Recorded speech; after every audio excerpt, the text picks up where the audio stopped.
Well, it's great to be here. Thank you so much. My name is Hubicki. I'm one of the faculty on this project. I'm an associate professor of mechanical engineering at Florida State University, and we actually have a joint college of engineering there between Florida A&M and Florida State University. So I'm a faculty at both, and I work primarily in robotics as sort of my background, but also I've had the thrilling journey of using our control techniques for biomechanical analysis and predictive simulation. So today I'm going to give a very brief intro as to what predictive simulation is, what you can use it for, but most importantly, get your hands on it immediately. And we'll be doing some optimal control in MATLAB in real time together. I'll be live coding in front of you. So please open up your MATLABs now if you if you're interested in participating. So we're doing a little bit of this presentation work, a little bit of board work, and then a little bit of coding work, or a lot of bit of coding work. So fantastic. So I'm talking about optimal control modeling, and like I mentioned here, let's see if I can move here. All right, so number one, see if you can open up MATLAB, and if you get a second, type ver, V-E-R, into your MATLAB command window. All right, and if you type ver into the command window, you're looking for something called the optimization toolbox. That's in there. If you see the optimization toolbox in there, you should be good. All right, if not, go into your add-ons and see if you can add it. All right, now would be a good time to do so. And you can download the files link on the drive link I sent to the Slack, the IMSI Slack and the general Slack. There should be 4 files in there that you can download that we're going to work with today and sort of do a little fill in the blanks on optimization. Okay. All right. So my very first project, actually, as a funded project as a PhD student, was with Monica, just a few years ago, very recently, okay? And I didn't know anything about birds. I didn't understand what I was doing in terms of the project, but then eventually realized that because my primary skill is this is my research subject, all right? I'm a robotics fella, all right? That's me in a postdoc, that's me with the very important coffee on a Saturday morning right before a deadline. So yeah, so I'm a robot control guy by trade. Okay. However, so one thing that we realized is that the goal of the project was to try to understand a lot about how animals move and their locomotion. So the kind of algorithms that I had background in were things like optimal control, where we might have a robot that looks like this, and we want to figure out how to make it walk as efficiently as possible. And then the algorithm would spit out all of these joint motions for the robot, right? And the idea is that we'd come up with a very efficient gait for this robot. That was like one of our core projects here. Now, for those, many are familiar with the literature, is that when you maximize efficiency for certain legged locomotion models, whether they are robots or biomechanical models, you start minimizing energy costs, and it starts to act a little bit more naturally, right? Now there's a lot more research than that on this. There are many people, including myself, who are trying to move past energy economy as being as being the only thing you would care about in an optimization of a model. But you can still get some pretty natural motions, and it makes a kind of intuitive sense.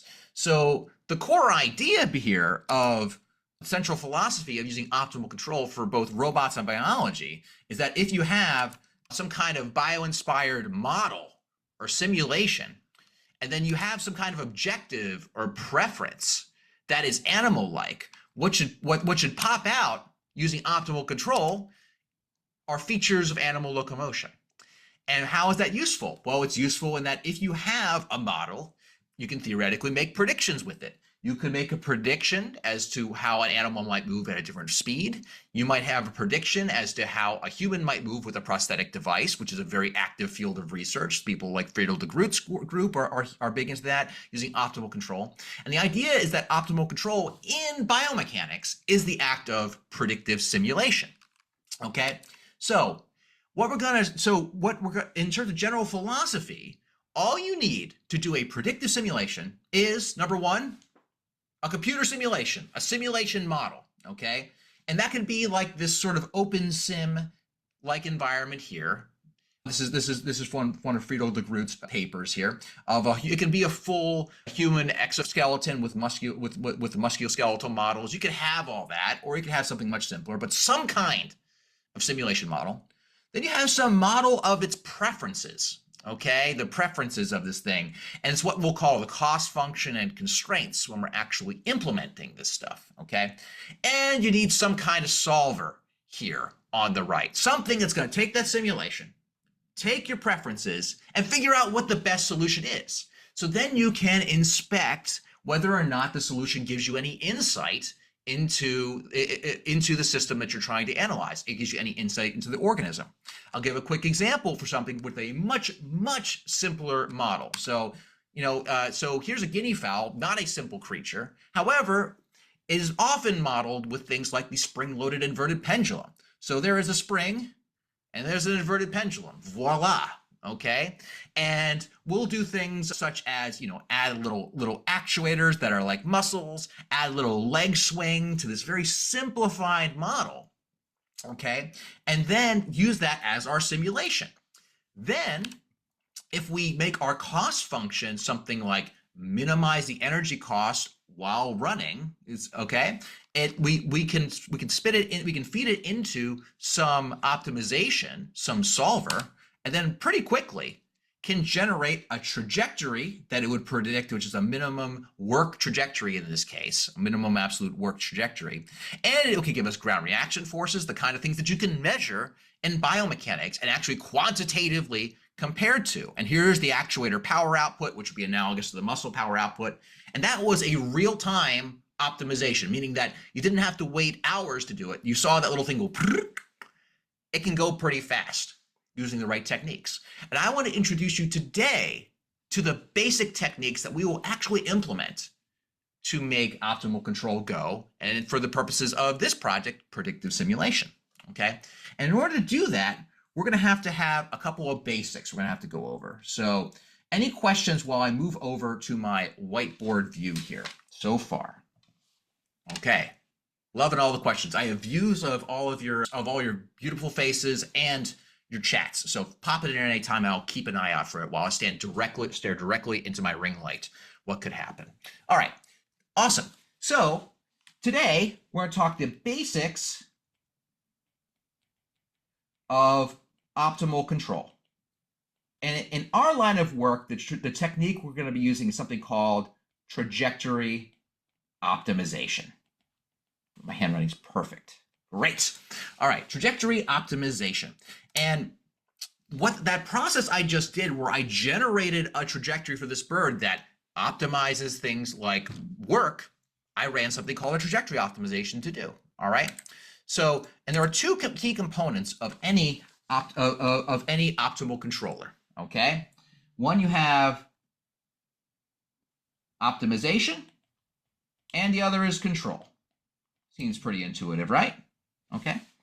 And we're actually going to start with the basics of optimization. Okay. And we're going to start with a really simple optimization problem for which there is no control. There's no motors, there's no muscles, there's no actuator effort that we get to decide. It's just an optimization problem where we make some other decision. And I like to call it the fencing problem. And it has very little to do with swords. Just getting that out of the way right now. No swords in this case. All right. So meaning that we are farmers and we have to construct a fence to keep in our various our various animals. Okay. Where your fence is a rectangular fence, and it has a width and it has some height. Okay. All right. And you have some maximum amount of fencing. You have a maximum perimeter. You only have about 40 meters of fencing. Okay? Maximum. Now, if it has to be a rectangle, okay, I bet you all intuitively know how to best use those 40 meters of fencing to maximize the area. You want to maximize the enclosed area. Anyone want to give a guess as to what they think the solution is that maximizes the enclosed area? I'll take chats. I will take any kind of response. A circle, Hansel, you're absolutely right. I am restricting you to rectangles, though. But you're right. You're absolutely right, Hansel. You win the prize. Circle was technically the right answer. What if it could only be some kind of rectangle? It's a square. Yes, yes. Thank you, Keys. Thank you, thank you. It's a square, right? We know the answer is a square. But this is a good optimization problem we can try to code up ourselves, okay? All right. So if we want to solve this using an optimization, then we have to define three things. There are three components of any optimization, okay? At least, or maximum of three. But you can turn any problem that you want to be an optimization into three components. The first of which is called the decision vector. And that's the list of all your decisions, okay? All right, that you want to make, okay? In our case, it is what are the decisions we want to make about our rectangle? We kind of labeled them right here, right? They are our width and our height, okay? And if you've ever seen Algebra 2, or you don't have to see linear algebra, but even Algebra 2, we're going to create a vector, I'll call it W. That is going to be our decision vector. I'm going to put it in little brackets with a width and a height in it. That's the capital W. That's our decision vector for this problem, the two decisions we want to make. Simple enough, right? Those are the things that we're going to want to know result in the best solution. Okay. Number two is a cost function. Okay. And a cost function, we can call it f of w. All right. Good old function. It is a scalar valued function, meaning it returns just a single number for how good it is, just a single number. It's like, so the solution with the lowest cost is optimal. Okay? So any optimization solver is going to be doing what? It's going to be trying to maneuver around those decision variables to minimize the cost, right? Okay. Does anyone want to hazard a guess that for our fencing problem, for which we won't use swords, is going to need as a cost function? What is it? What are we going to need as a cost function? Anyone want to take a guess? What would it be that we want to minimize that's going to then maximize our area? Happy to take guesses and hum in the meanwhile. Perimeter. The perimeter is something that we are limited by. Okay, that's going to be our third thing. Let me give you a hint. We want to maximize our area, right? So I see the correct answer. The prize goes to Dr. James Finley, very much, right? So since you want to maximize your area, which is equal to width times height, right? Since the cost function has to be something you want to minimize, you could try minimizing the negative of the area, which is then maximize. So when you minimize the negative of the area, you are maximizing the actual area. So therefore, you could try to minimize negative width times height. That's our cost function, right? Okay. Congratulations, we did a cost function. Now we get to the other part, the third thing to define our problem, our constraints. Okay? So our constraints, these are things, these are mathematical relations that must be obeyed. Okay? I bet you people can think about what the constraints are for this particular problem. What are things that we absolutely must obey that are not already captured in that area, in that cost? Well, as Keisa said it earlier, the perimeter, right? The perimeter. Okay? So our perimeter, which means that 2 times our width plus 2 times our height, that has to be less than or equal to 40. That's a constraint, and particularly it's called an inequality constraint. right? So by defining our decision vector, the two decisions that we make, these two variables we can maneuver around we want to solve for, the width and the height, and then our cost function. Yes, and width and height should be real numbers by default. Thank you, math people. These are going to be real numbers to make Hansel happy. You happier, Hansel? You good? Fantastic. You happy. I take your word for it. Great. Real numbers. Okay. All right. That's an inequality constraint that we've said that it can't be greater than the perimeter we have available, right? Okay. But you can also have equality constraints. So you can have two types. You can have inequality, and the way we would list it is we would say some function g in EQ of our decision variables w has to be less than or equal to 0. Okay, that's how you write inequality constraints. And equality constraints, we would say GEQ, some other function of your decision variables w, is equal to 0.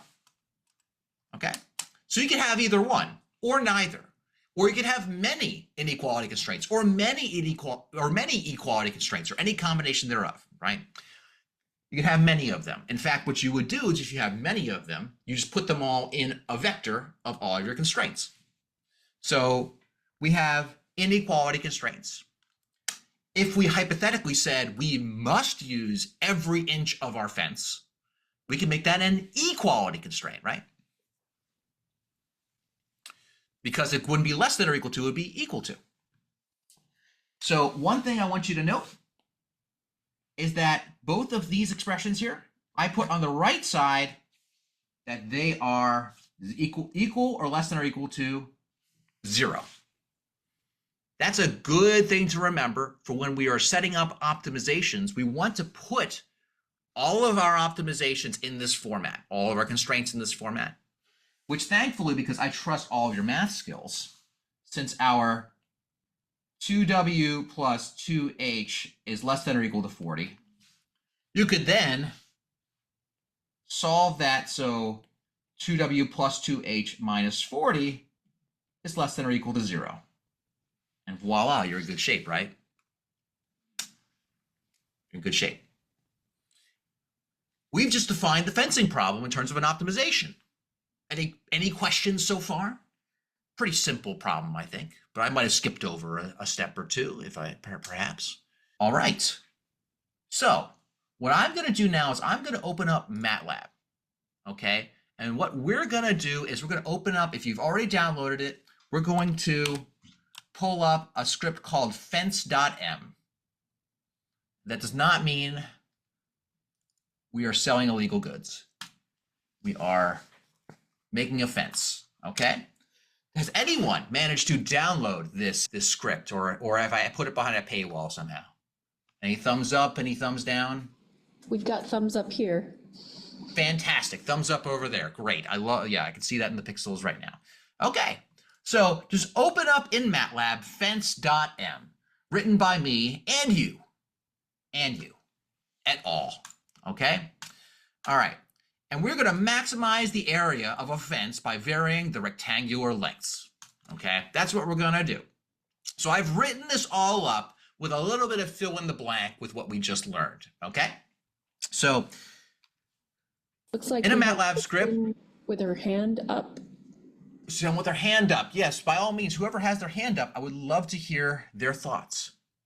It's an accident. I was trying to give a thumbs up. Sorry. Well, I made it worse.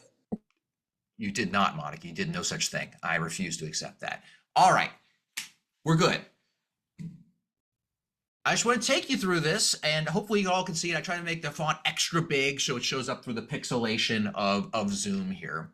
Okay, I clear everything in the script. Where's my mouse? It's on one of 4 monitors right now. There, I found it. Okay, and then I define my max perimeter, which I said is 40. Okay, now we're going to get to the point where we are defining the optimization for MATLAB. And I'm going to scroll down and just give you a little tour, okay? We're going to have to define the decision vector, the first thing that's important to an optimization. We then got to define the cost function, the second thing that's important for an optimization. And then we need to define the constraints. And you'll notice I give you inequality and equality constraints. Okay?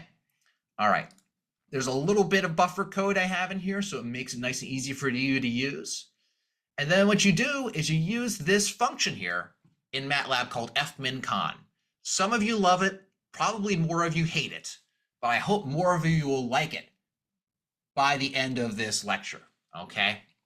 All right, fmincon is one of MATLAB's built-in optimization solvers. In fact, it's multiple solvers. There are lots of different techniques that people use, that you can use for solving optimizations where the f is some function that you want to minimize, or cost function in our case, right? Want to minimize some cost function subject to constraints, okay? Now, fmincon is actually a really powerful tool. There are better things out there if you want to dive into them, such as IPOPT or IPOPT, it's called. It's one of my favorites. But there's a whole tool set of them if you want to get into those. But all we have to do with fmincon is give it a cost function, give it the constraints, and give it what we call an initial guess of our decision vector. It needs to have a guess as to where to start. And then it'll start fiddling around with the values using something like gradient descent, which we'll talk about in a second, in order to find the solution. So it's up to us. The most important thing here is to define the optimization problem. Okay, I'm gonna philosophize for a second.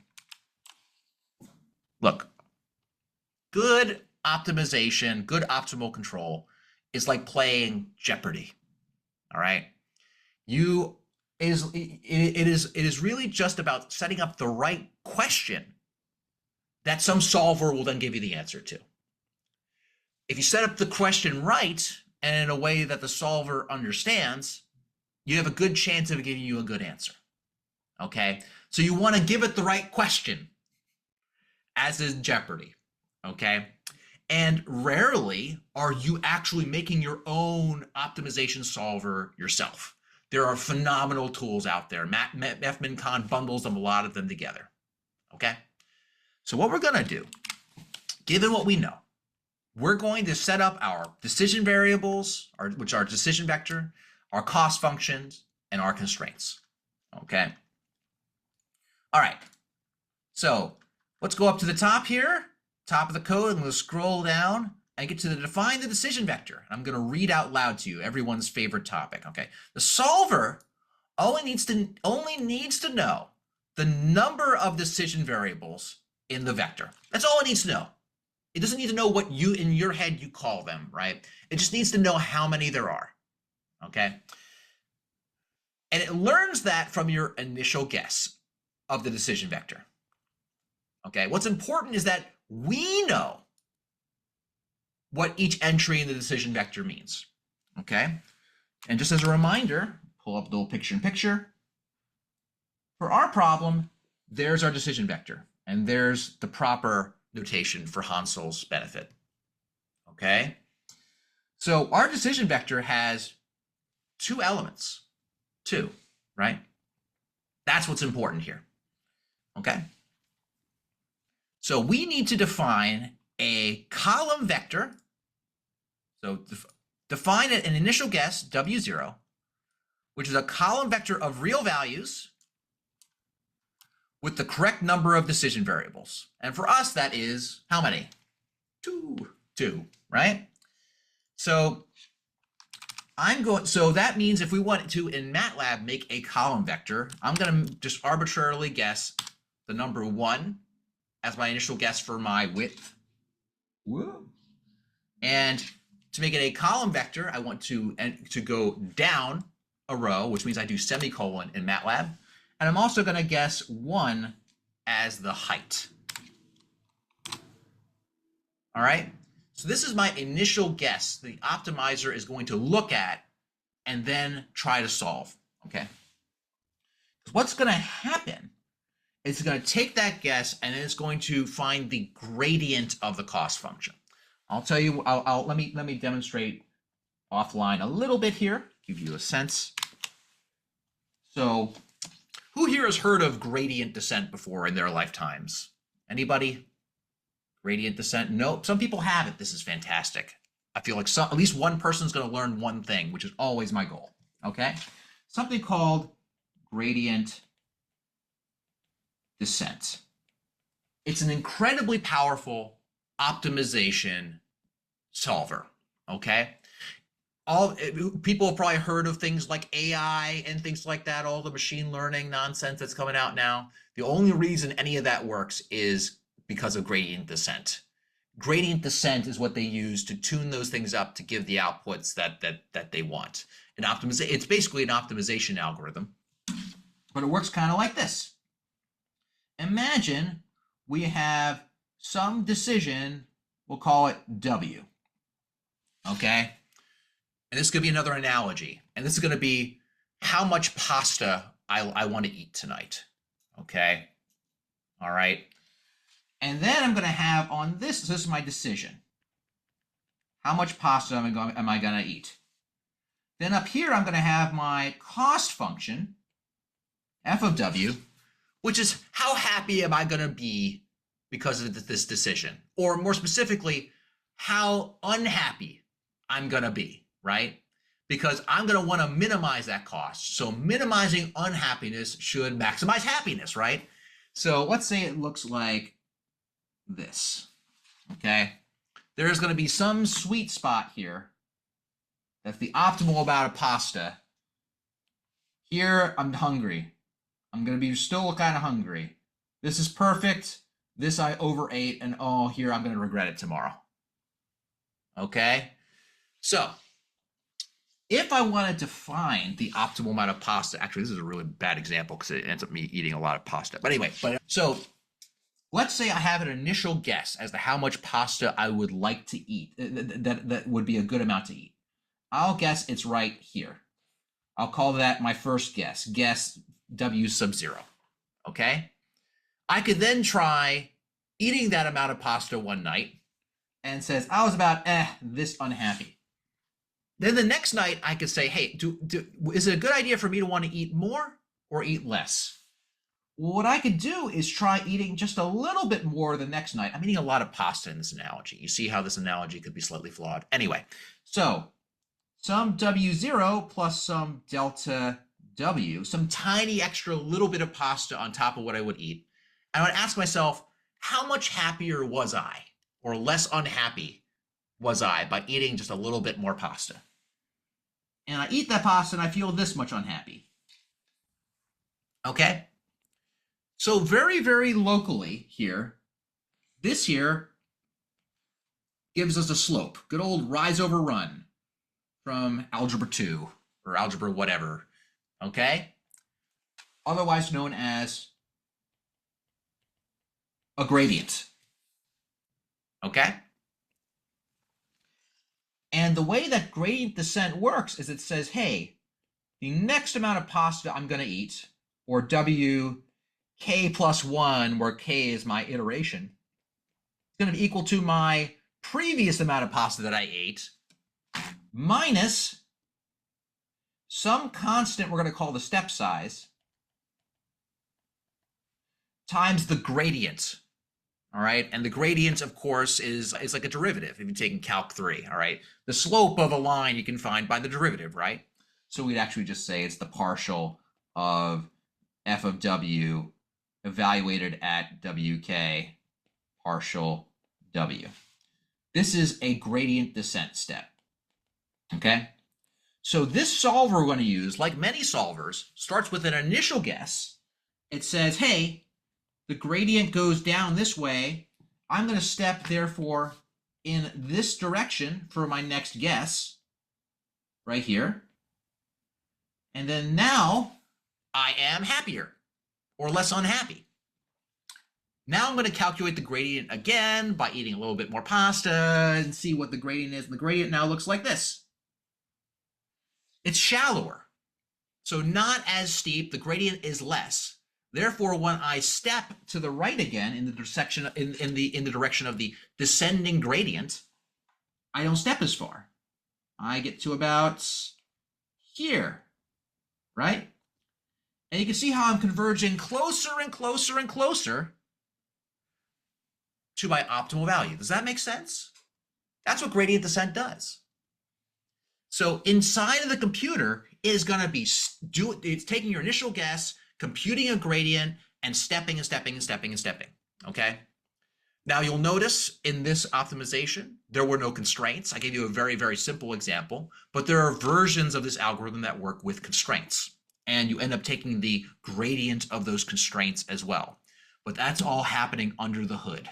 Okay, the computer code is going to be eating the pasta, metaphorically, to break down the analogy further, over and over again to compute the gradients and step in the different directions. So that's what gradient descent is, and that's largely what's happening inside of the solver. Any questions about that? Okay, moving right along. We defined our decision vector, specifically our initial guess where we're going to start. Okay. Now we need to define our cost function, okay? So I've written it in this format so we can just write it in just one line of code, okay? Where this function takes in some variable w, which is going to be what? I bet you all can guess. W is the decision vector, right? And our exercise is we're going to replace this little 0 here with the cost function, which maximizes area like we wanted to do, right? Where W is the decision vector, where W1 in MATLAB terms is going to be the first element of the decision vector. MATLAB counts at 1. Sorry, Python people. Okay. W2 is the second element of the vector, etc. Okay. So if we want our cost function there, let's plug that in instead of 0. What should I write? Well, I want negative times the width. Negative the width. And so the width, as you'll recall, is the first element of our decision vector. Excuse me. It's the first one right there. That means it's going to be the first element of our decision vector, or lowercase w, open parenthesis 1. Times our height, which is, of course, the second decision vector, element of the decision vector. Okay, there we have our cost function. Okay, now we go to our constraints. Good old constraints. We can do inequality or equality. And I've again set up these functions so they take in as an input our decision vector, W.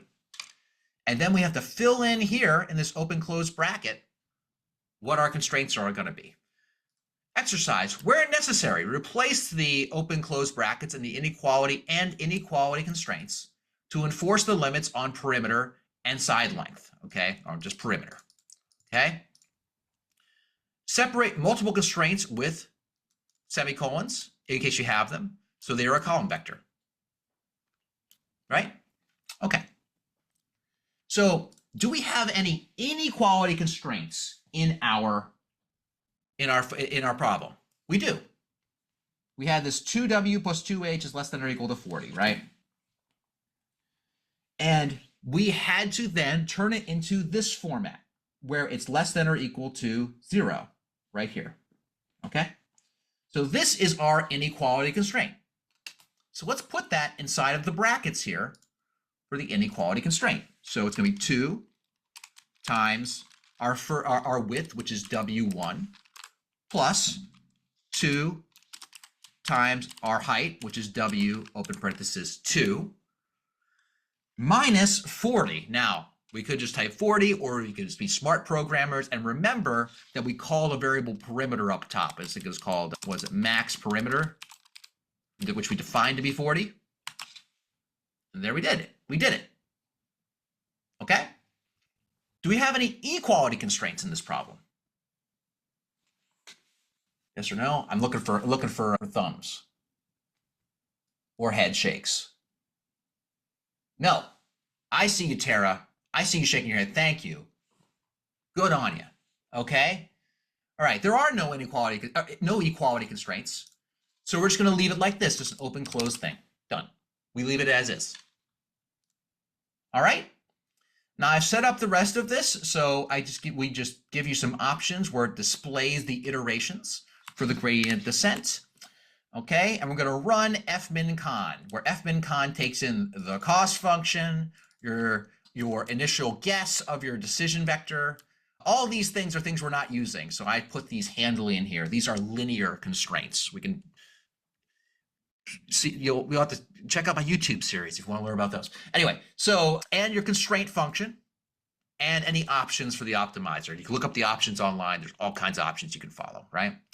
And what does it return? It'll return the optimal value of your decision variables, number one. And you can just get away with that, and that might be all you need. You can also get the optimal value of the cost function, which would be the maximum area, or in our case, the minimum negative area, and an exit flag. Because guess what? I'm sorry to say, optimizations don't always work. I'm sorry to tell you. And I'm sure many of you who've tried it have experienced this frustration. Well, this flag will tell you if it worked or not. There's a whole list of flags. Like 1 is fantastic, great job. All right, see the cost function again. You got it, John. The cost function. Here we go. Cost function and constraint all on one screen. Okay, so when this all runs, if this runs right, we should see some outputs. In fact, I'm going to run the code right now with my F5 finger. And voila, it ran. I'm going to go down to so it says local minimum found that satisfies the constraints. That is the sound of bliss. That means at least the optimization solved. Whether it solved the right problem or not, that's on you. But it solved whatever problem it was given. Sometimes it'll say, oh, and converged to an infeasible point. That means it's bad. It did not satisfy your constraints. Or, optimization stopped because of blah, blah. There are all kinds of things that can cause it to stop. But we did a good job, it seems, at least in getting optimization to run. And look at the output of the optimization. I'm going to show you a few of these little columns here. This is that gradient descent iteration I'm showing you before. Now, technically, it's an interior point thing it's doing right now, but same idea, okay? You have an initial guess, and it tells you, hey, what's f of x by cost? Oh, my original cost was -1, which is right? Because our initial guess was width 1, height 1, 1 times 1, mathematicians will tell you is 1. Negative of that, mathematicians will tell you it's -1, unless it's Terence Howard. Terence Howard has alternate theories of 1 times 1 equaling 2, but we will ignore those for today. So people have heard about this? No one's heard about this? Okay, well, Google it later and you'll spend hours on it. So, okay.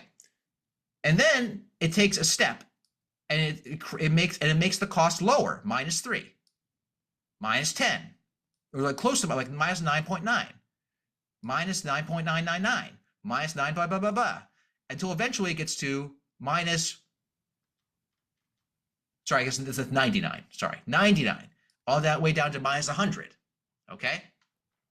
And I had it print out the solution, 10 by 10, a square. We did it. Any questions so far? 0, none, cool. One thing I'll point out is how this initial guess matters, that it can matter. Instead of choosing 1, 1 as my initial guess, I'm going to make it -1, -1. And you might be, Christian, you're a crazy man. What's going to happen here? Well, let's see what happens. Okay, we're going to run it with -1, -1 as the initial guess. Problem appears unbounded. That's not good, folks. What does that mean? Well, if this might be your first lesson in what I like to say is that optimizations are cheeky. They are tricky. They are sometimes smarter than you, or at least they think they are. Why? Well, let's see what happened. Originally we said -1, -1, and it somehow managed to make an area of 5 times 10 to the 21st. That's pretty big. How did it do that? Well, The sides it found were negative 700 whatever trillion. I don't know, I can't count decimal. Negative, huge negative numbers. We didn't tell it that it can't have negative lengths. We didn't tell it that. It could be any real number, so it's a sure, I'll go over there, right? But there's a way we can prevent it from doing that. We can prevent it from being cheeky and coming up with negative area, all right? And that's with more constraints. So if we go back to our constraints here, we can add more constraints by saying, hey, friends, we want W to always be greater than or equal to 0, please. We want H to always be greater than or equal to 0, please. Simple enough, we can add more constraints. However, there's one tricky detail, that our format of GEQ of W being is less than or equal to 0, not greater than equal to 0. But there's one weird trick, one weird math trick to flip the inequality symbol, right? You can do what? You can multiply both sides by -1, and that flips the inequality. We learned that back in algebra. So therefore, negative W is less than or equal to 0, and negative H is less than or equal to 0. And we can add those as more inequality constraints, right? Okay. So if we want our inequality constraints, and this is a G ineq, I apologize. G ineq of W is going to be equal to what? 2W plus 2H minus 40. This one's going to be a negative W and negative H, and they're all going to be less than or equal to 0. So what we can do is go back to our code and add those constraints in. Do not let it have negative lengths to your side, okay? So we'll just go back to our inequality constraints, and we're going to create new constraints by putting a little semicolon on line 35 for me right here. And we want to put in negative W, which is the first decision variable, so minus lowercase w1, then semicolon, minus lowercase w2. We've now added two constraints, one on the width, one on the height, that say they can't go negative by doing that. And if I run it, guess what? We're back out of crazy town. We can now only have positive values, and it throws us straight to the correct answer, which is the 10 by 10 square. All right? With that, I'm happy to take questions as I move on to the fun part, the optimal control side. Okay? All right. I think there's a question in the chat. Question in the chat from Hansel. How do you handle constraints that you cannot express as inequality or equality equation? I'd be curious to have an example of what those things might be, Hansel. That's a great question. Some conditional if-then statements. If this, then that. If there's a conditional, I would try to embed that in the simulation for your problem. If there is things like if one, then the other, you could do things like mixed integer programming or complementarity programming, like linear complementarity conditions, which you can also turn sometimes into just normal equality constraints. Classic example is that if you have two variables and you say, hey, at least one of these has to be 0. If that one's 0, if this one's not 0, the other one can't be 0. Or sorry, if that one is not 0, that one must be 0. And if that one is not 0, that one must be 0. There's a cool way to write that. You would say x times y is equal to 0. There's often clever ways to do constraints to do what you want. But I'd be curious to talk offline as one mentor on our project, Hansel. Wonderful mentor. All right. Other questions as I move on to control. So if you are, question. Yes. So for more complex optimization problems, where how do you, is there a principled way to know how many constraints are necessary? The principled way to know how many constraints are necessary, you can just start knocking them off and see until it stops doing the things you want, right? There's mathematical theories of boundedness that you could say, oh, I'm going to make sure all my variables are bounded, so that can't happen. But I think that when it comes to problems that at least I've encountered in biomechanics, is I try to go in with as few constraints as possible and then add them when they're necessary. That's what I tend to do. That's what I did just now, right? And then when you run into a problem, you're like, oh, that is not realistic. Then you got to add the constraint. Awesome. Thank you. Thank you very much. Great questions. So let's get to a control problem then. So I'm going to come up with a control problem where I'm going to call it the gas pedal problem. Now, I did this problem even though it's not like a MTU. You could do this for an MTU. You could do this we've done this for spring-loaded inverted pendulums. You could do this for any system you have a simulation for, okay? But I wanted to have an example that is so simple that we can intuitively get the right answer and then verify that it's correct. And it's called the gas pedal problem. Some people might know this as a double integrator if you're already familiar with dynamics here. But the idea is that you, my friends, are in a car. Let me go big screen here. You, my friends, are in a car. What? The Dr. Seuss mobile, okay? All right, you're in a car, right? Okay, and you are in charge of the gas and the brake pedal on this thing, which means that you can apply a force that can change over time. And your job is to get from here, which is 0 meters, all the way over to here, which is let's just say 5 meters, and stop in minimum time. Okay? Now, in your car, you can only apply so much force or acceleration. Actually, let me zoom out a little bit so you can see a little better. I'm sorry. Okay? Only so much acceleration, so you might have some F min and F max. So you have some braking force, you can apply a brake, and some maximum acceleration, you can apply an acceleration.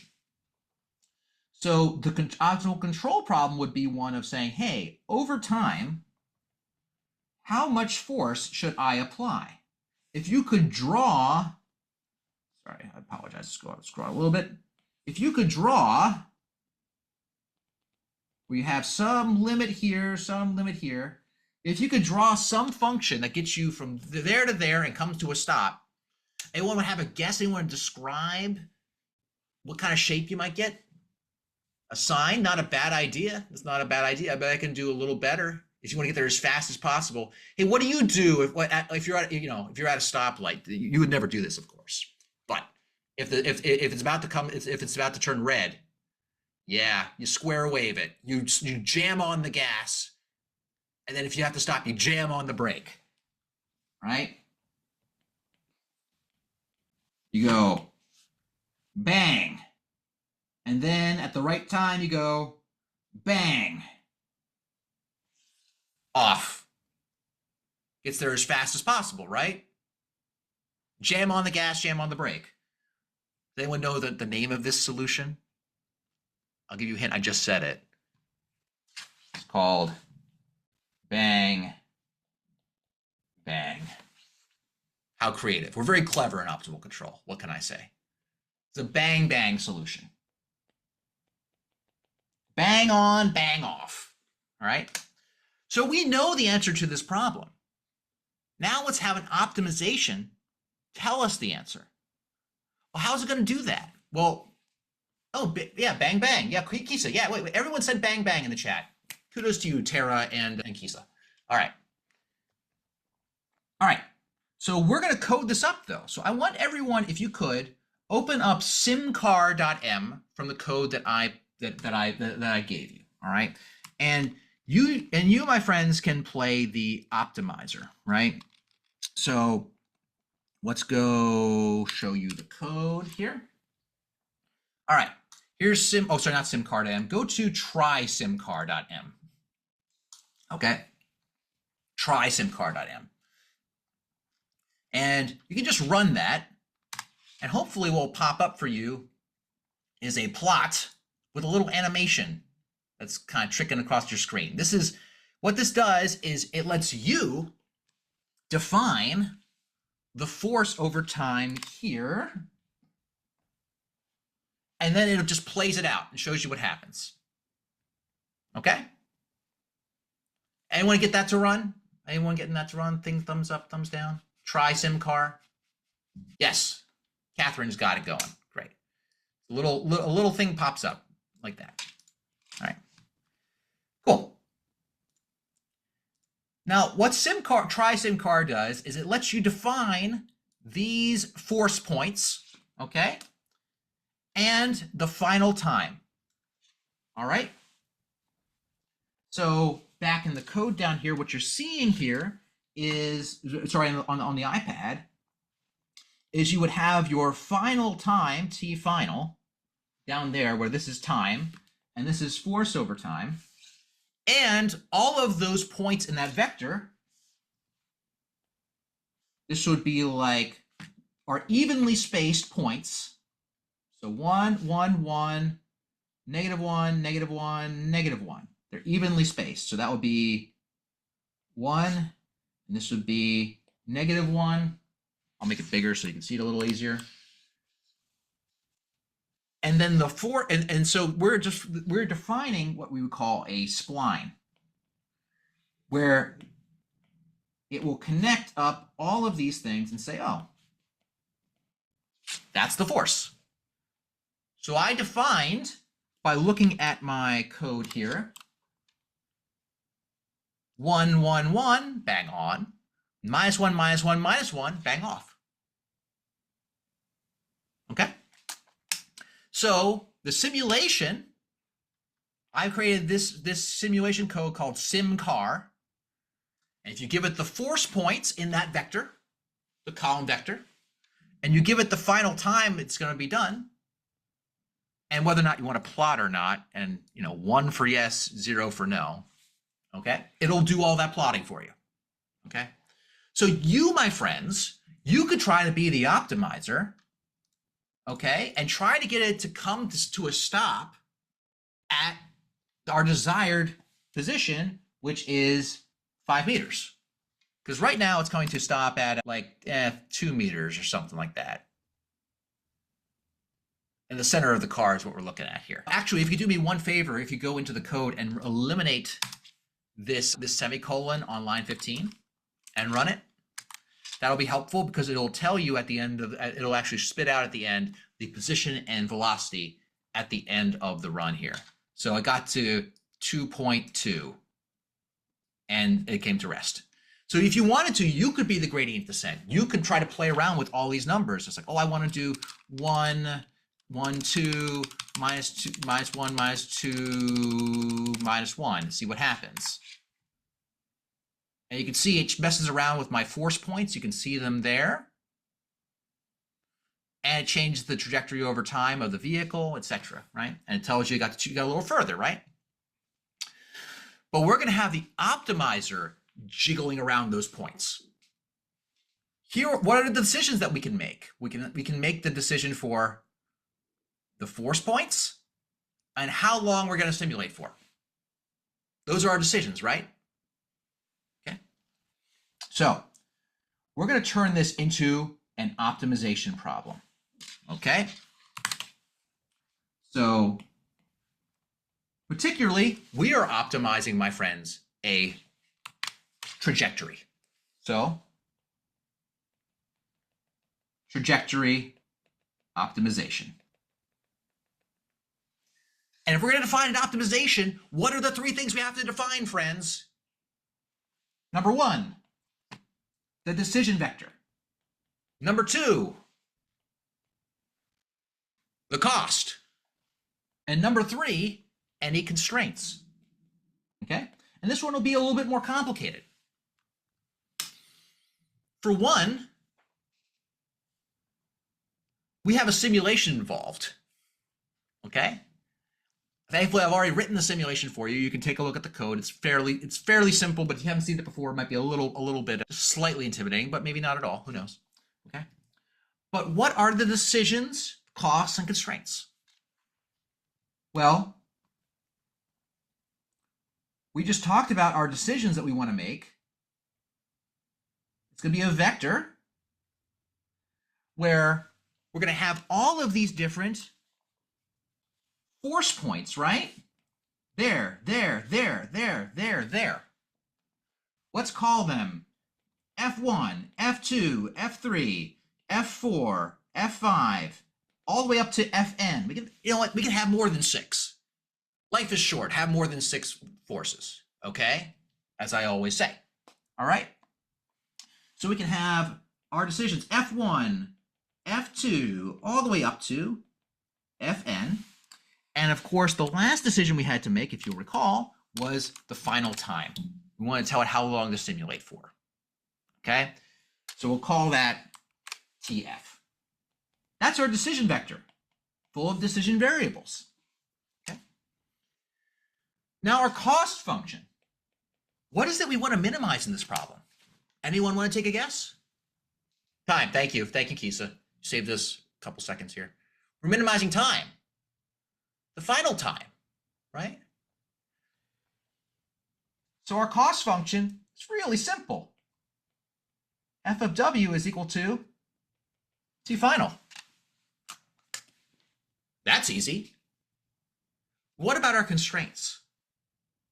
Okay. And for those of you thinking there are other ways you can set this problem up too, but I like this way, and I'll show you why. But you know our constraints. And that's inequality and equality, right? Do we have any inequality constraints? We do. Our forces, every single one of them, has to be between this F min and this F max, okay? We want to make sure, because otherwise we could apply infinite force. Not always easy to do, right? Okay, so we're going to have inequality constraints. Yes, limits on force. But in this one, we will also have equality constraints. The equality constraints are that we want this to stop the simulation when we are at 5 meters to the right and come to rest, right? That has to be exactly true. Those things are, we want them to be exactly true. So we have our inequalities, which are going to be our force limits. And our equality is that it's going to be our final position equals 5, and our final velocity equals 0. But in order to get that final position and final velocity, we need to simulate our system, which is why we need a simulation. Okay? So we need a simulation to find this. And just to circle back on James Finley's question, I was thinking about constraints. In my experience, it was very tempting for me to throw out a whole bunch of constraints that I thought I might need, and only to realize they were getting me into trouble, which set me into my minimalist phase of constraints. I'm like an artist. I'm like in my minimalist period. So I find that useful. So we need a simulation that finds this. Good luck, good news, folks. I coded one for you. And this simulation, when you run it, gives you in a vector the final position and the final velocity. Okay, I already wrote that up for you. Okay, so for whatever problem that you have, you can write a simulation for it, or you could use someone else's simulation via, you can use Moco or OpenSim or various other simulation tools. You have the simulation tell you the things that you need. Okay, so, all right, this is where things get a little tricky. Let's actually code it. So in code, we're going to go back to, we're going to open up gas pedal. Gaspedal.m, okay? More or less, this is basically a carbon copy of the fencing problem, okay? The code's gonna look really, really familiar, except it's got a couple of new things, okay? Number one, I have a final position. I have a variable, I made it 5, so I can change it later. I've defined my minimum acceleration, my maximum acceleration. That's the minimum force, maximum force. I should have called it force, whatever. Okay, now we have the decision vector. Same thing, we just have to define the initial guess for the decision vector, okay? Cost function, same thing, we got to replace this 0 with whatever our cost function is. And constraints, same thing, but we got to replace it with whatever our constraints are in those vectors there, okay? Same stuff, optim options. Here we have though remember we had all these little open bracket, closed brackets here. Here I actually enumerated what they were. There are these linear constraints if we need them. Let's not deal with linear constraints today, it's not necessary. But it is helpful, this LB and UB. It's a really convenient way to write lower and upper bounds, lower and upper limits on all our decision variables, which guess what? We have, right? We're going to be limiting our forces to a minimum and a maximum. So we're going to use them this time. You can still write it as an inequality constraint, just like we did in the previous example, but you can use these lower and upper bound things. Here we run fmin_con, our handy optimization function. And then when we're done, instead of just displaying width and height, we actually take the result of our simulation, or the result of our optimization, and just run a simulation so we can see the result. Okay? Those are the only differences. Otherwise, it's the exact same as our pitifully simple fencing problem code. All right? So, back up to the decision vector. You'll notice that I had to make a decision, when I was drawing out this spline, how many of these points do I want to have? Here I drew 6, but it could be any number. Okay? That's the number of what we call nodes. Okay? Or n. So we're going to set that as a variable. And the more nodes you have, the more kind of precision you will have in your solution, but your optimization will take longer to solve, probably. And sometimes it might get so complicated the optimization algorithm has a hard time solving it if it gets big enough. Okay? So we have to define an initial guess which has the right number of decision variables. Well, how many are there? Well, here was our decision vector here. I'll make it bigger again for you slightly, where we had n force points and then one final t final there, right? So we want n plus 1 variables. And just for the sake of convenience, I'm going to make those n plus 1 variables, I'm just going to make them equal to 1. And in MATLAB, if we want to do that, we could say ones, and I would like an n by 1 vector of ones. So n plus 1, I want 11 of them in this case, for that one extra, which is the final time, and 1 column, because it's a column vector. Okay. Boom. All right. Now, our cost function. What was our cost function? Well, it was t final, right? And t final, in terms of our decision vector, lowercase w, is all the way down here, the very last element we've written out, right? So we can access that in the cost function by saying w, and we want the very last element, end, end. Okay? All right. Well, that was easy. Until, my friends, we get to the constraints. So for our inequality constraints, we won't, but what we could do is we could say, hey, we want F1 to be less than or equal to F max, and F1 to be greater than or equal to F min. And you can say that for all the things up to Fn, or F10 in our case, right? You could say it like that. You can definitely do that.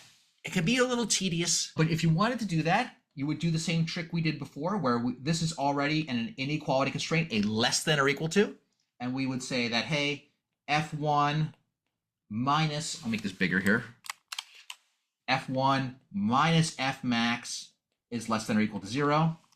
Then over here, we would say F1 minus F min is what?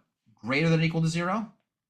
And we have to multiply both sides by -1, and it would give you minus F1 plus F min is less than or equal to 0. And you can do all the constraints like that if you wanted to. But we're not going to do that. There's an easier way using the lower and upper bounds. So for now, going back to our code, we're not going to do that. we're just going to leave this empty because all of our inequality constraints will be those bounds. Now these equality constraints, it's a little different, right? It means that what we want the final distance that we travel, okay? We said that, and we'll call this x final because for a distance here, is going to be equal to our x desired, or desired x distance. And since we want this to be equal to 0, we would say x final minus x desired must be equal to 0. And this here comes from the simulation. This is when you simulate, this is where it ends up. And this is a variable we've already selected. And we want the velocity final, we'll call it v final. We want that equal to 0. Okay? So I've already made this pretty convenient for you all because what we would want to do ideally in this equality constraint function, we'd want the value that's going to want to be equal to 0 for our first constraint. Let's just say it was called, final position. We'll call it x final or something, minus 5, and then we would say v final. That would mean that each of these things, so v final and x final minus 5, they have to be equal to 0 for the problem to be solved, right? But again, the tricky part is that in order to make sure, in order to know what x final is, we have to run the simulation. Which means that we're going to have to, inside of this function, run simcar. Okay? Now, simcar, I'm going to click on simcar. Okay? It outputs at the end of simcar your final position and your final velocity separated by semicolon, so they're in a column vector. Okay? So what's going to come out is final position, final velocity in a column vector like that. Okay? And if I subtract this from my desired position and 0, both of these things will equal 0. Which means if I go back to my gas pedal.m, my optimization, okay, and replace these equality constraints, if I were to put in here simcar, and if I ran that simulation with the right decision variable, with my current decision variables, w, right, it will send back this vector. And all I would need to do then is subtract from it a vector with my desired position here and 0. And my desired position, I believe, is a variable called final position. Final position and 0. Okay, we're close. We're close. Any questions about this so far? Because we are right at the end. Okay. So the simcar function, the only thing we got to make sure is that I'm using simcar correctly, this function that I wrote, so therefore I should. Okay. So I'm going to go to simcar, and it takes in our force points. You'll remember that. All those force points, F1, F2, up through F whatever, right? And a final time, TF, and whether or not it should be plotting. Do you think we want to plot all these? The answer is I accidentally did earlier and I crashed my computer. So we're going to say no, no, okay? All right, so back to we're going to go back to gas pedal. So we got to send it in, instead of W, we need to send in the force points. Well, all of our force points, my friends, in our decision vector W, it's all of these in the vector except the last one, right? So we're going to go on 1, 2, all the way up to n. So I'm going to say W, open parenthesis, 1, n. It'll grab the first n points of that decision vector. And those are the force points. Then